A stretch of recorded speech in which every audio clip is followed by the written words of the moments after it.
Hello, everybody. Dave Neal here, stand-up comic, host of Bachelor Nation News, and we've got a nice little video here how Kaitlyn got Jason Tartick fired. That's right. It's never a good sign when Donald Trump's out there flapping those elbows saying you fired, right? Look, I got a little soundboard. SpongeBob, you're fired. All right, so where's my wand? How could this guy possibly get fired by what Kaitlyn has to say? Well, listen, Kaitlyn's from a sex-positive part of the world, and he's in corporate America, and corporate America doesn't want any risk. And let's just go ahead and listen to his conversation. We'll get into it, and we'll figure out if there's any merit behind his firing. Of course, it's led to great opportunities for him by making money outside the show. But a pretty interesting story. Here's Jason Tartick speaking with, is it Sarah Heron? Over here on the at Us Weekly. You mentioned that that comment that you were kind of forced to leave the banking world that Kaitlyn made on her podcast. Do you remember what? Can you tell me what specifically that was, and how do you feel looking back at that? Was it just the biggest blessing in disguise that Kaitlyn's unfiltered? So I had a plan when I moved to Seattle. So when I moved to Seattle, I talk openly about money on my podcast, Trading Secrets. I think that every dollar earned and lost, there's a story to be told. And I was given a really good opportunity to move from New York to Seattle, and I did. And part of my plan, and I think this is really important, before going on the show, I knew I was burnt out. I knew my time was done, and I really strategically figured out how much cash I could save from budgeting to give me financial flexibility to leave the bank and write my own story. And that was a 2-year process. So without The Bachelorette, I had 2 years in Seattle, and I knew that I was going to be leaving. Now, after I went on the show, I returned immediately back to work and worked for a year.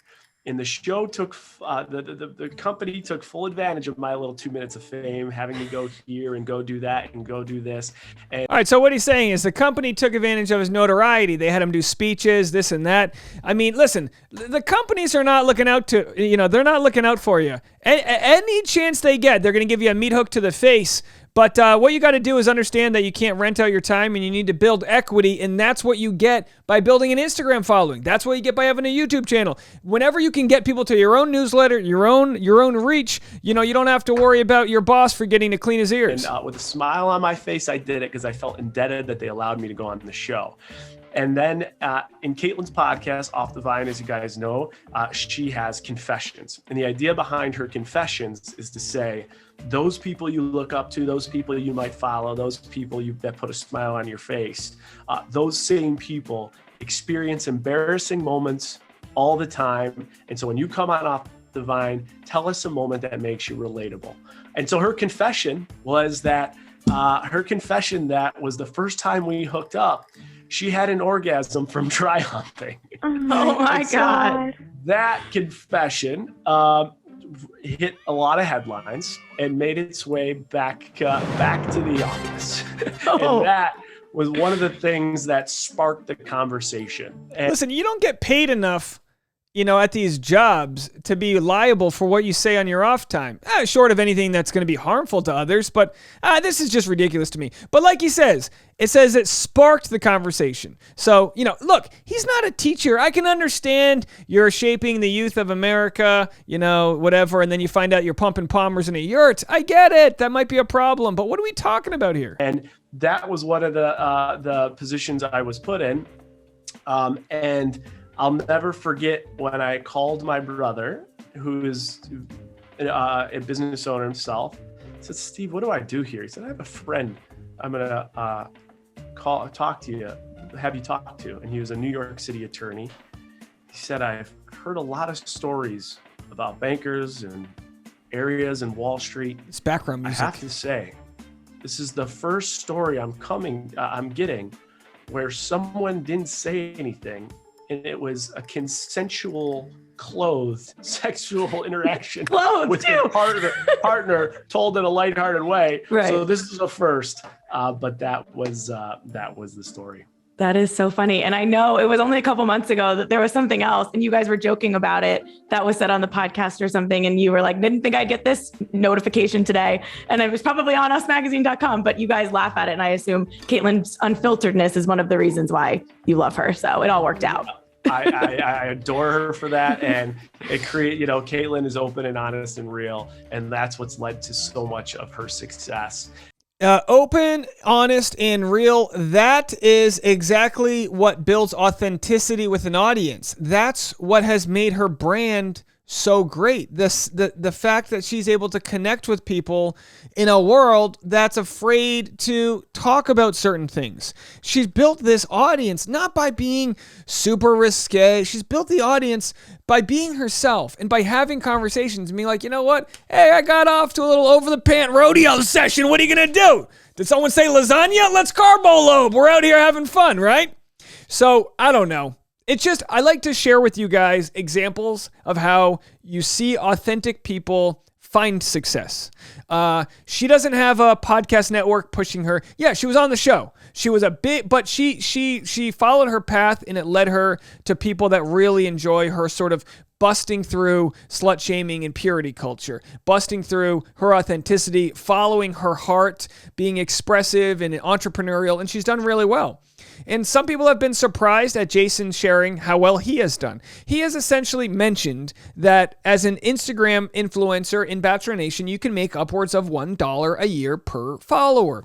She's got several million. You can do the math. She probably makes more than several million a year. He left his job, which was probably making a couple $100,000, and now he's making upwards of $1 million, as he's talked about on his podcast. These are the numbers that are out there, and you can get mad as you want. Are you kidding me? They make that much money for drinking some skinny bitch margarita mix? That's right, folks. That's what they get. Yeah, you know why? Because they built an audience and they've got a brand. And you might think, well, I don't have a brand. I don't have an audience. Well, tell me in the comment section what your career is. Tell me what you'd like to get into, and tell me what your passion is. And I bet you in under 2 sentences, we could be like, all right, well, if you like treasure hunting, buy a metal detector and go to your nearest lake after spring break season and find some fun stuff and make some TikTok videos about it. I mean, am I Nostradamus? Is this rocket science here? Or are we just, thinking of entrepreneurial ways where we can attach to an audience? It's late stage capitalism. The job you have, the company you work for, they don't care about you. The second the market dips, the second you're not performing, the second you want to have a third child,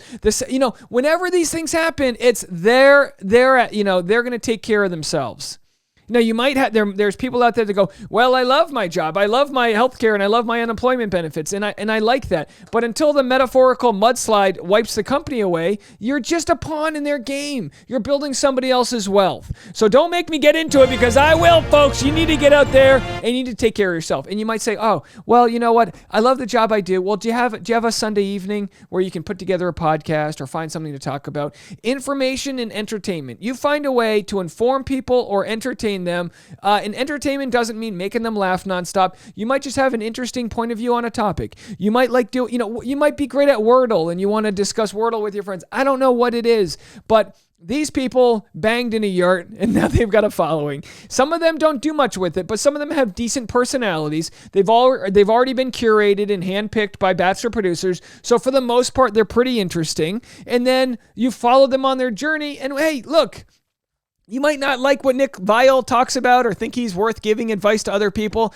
but the guy's built a brand and he's bought a home with that money. So let's just see what he has to say about how much contestants are making on Bachelor in Paradise. People coming off Paradise, they're going to range from A to Z. Some of them will be doing $100,000 packages deals for sure. There's only a few of them. I could think of them off the top of my head. There's some people coming off Paradise that absolutely ruined their brand, in which they would have got $20,000, $10,000, $30,000, $5,000, $3,000, $2,000 deals prior to Paradise, but brands don't want to associate anymore with what they have put out on that show. So obviously, depending on what your brand is, depends on how much money you'll make. My channel has a high female population, a bunch of disgruntled females. I'm just kidding.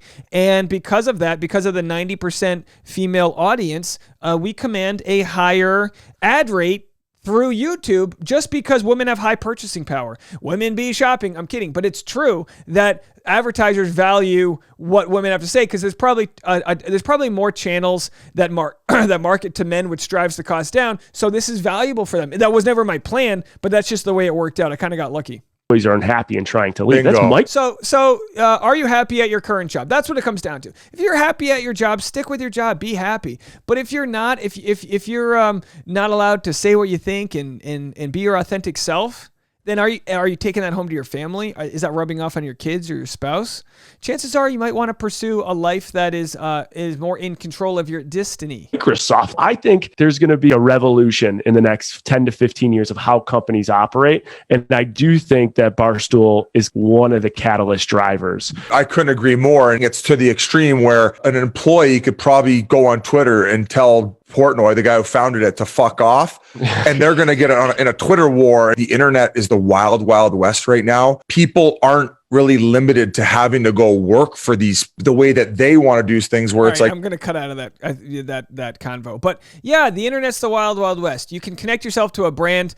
Christine in the comment section says it helps being really good looking. Well, in some cases, if you're like a beauty blogger or if you're selling clothes or an influencer. But listen, as a comedian, I know tons of my friends that are comics that aren't necessarily killing it in that department, and they find a way to relate to their audience. So it's just I always love showing these guys. Like I've said on the Patreon. By the way, I'm on Patreon right now making this video behind the scenes. So if you want to check out all of the strange conversations we had today, it's all on patreon.com/Dave Neal. And shout out to Whitney, our new Patreon member who's joining us in the chat right now. Hey Whitney, how are you? Good to see you. But anyway, I love sharing this. A lot of people are weird with money, and Jason Tartick is the first person in Bachelor Nation to really expose how much wealth is out there if you stop renting out your time. So let me know what you guys think about this topic. Let's just see real quick if there's anything else we missed. We only played the first half of this video, so let's just listen for a little bit more. Pretty soon. I don't think I planned for it to be just that soon, but it all The push you needed. The push you needed. If you could tell me what your goal was when you sat down to write the Restart roadmap, and is that the same goal you ended with after you were done writing it?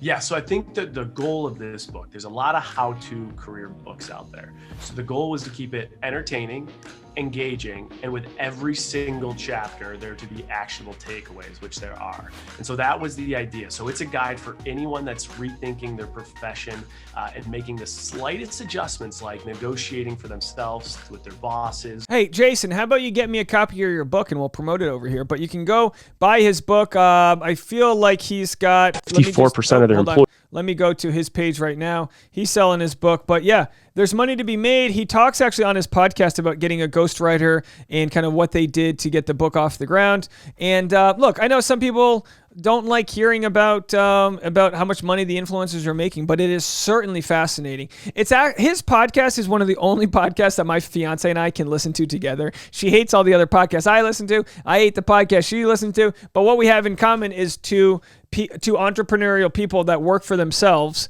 and we're trying our best to find ways to make a revenue that is sustainable and giving us control, right? We all want control. We all want it. Like when you work as a freelancer, you don't have a company giving you time off when you have a baby. Like we want to plan for our family. We want to be able to take care of these things. And it's like they said, a wild, wild west. There is a blueprint for success, but it's not talked about nearly enough. And corporations are just making a fortune off of the worker bees. And I think it's time in this late stage capitalistic world for the people that can to realize they can go direct to consumer, right? I don't need a podcast network. Sure, I've got YouTube as a platform, but YouTube introduces me to hundreds of thousands, actually tens of millions of new people, and they provide me business by presenting my conversations to a greater mass. That's why I love YouTube so much. Anyway, speaking of revenue, if you want to go to patreon.com/Dave Neal, you can join for the private membership only community. This video right now that I'm recording on Patreon, I completely overshared, and I told the Patreon members how much money my channel made this week. It was one of the most profitable weeks I've ever had. It was a very busy week for us. We've worked nonstop. You guys have been so great. We've had over 100,000 views. every single business day for the last week. It's been mind-blowing. Thank you so much, Clayton, for the mess. We appreciate it. So if you want to watch that, go to patreon.com/Dave Neal. I promise you it's an interesting conversation and kind of weird too. All right, folks. Well, that's it from me. You can go check out the whole interview clip over there at Us Weekly, and we will be back tomorrow. That is Friday with more content. Unless there's something breaking, that'll be it for me today. We'll see you tomorrow. Bye, guys.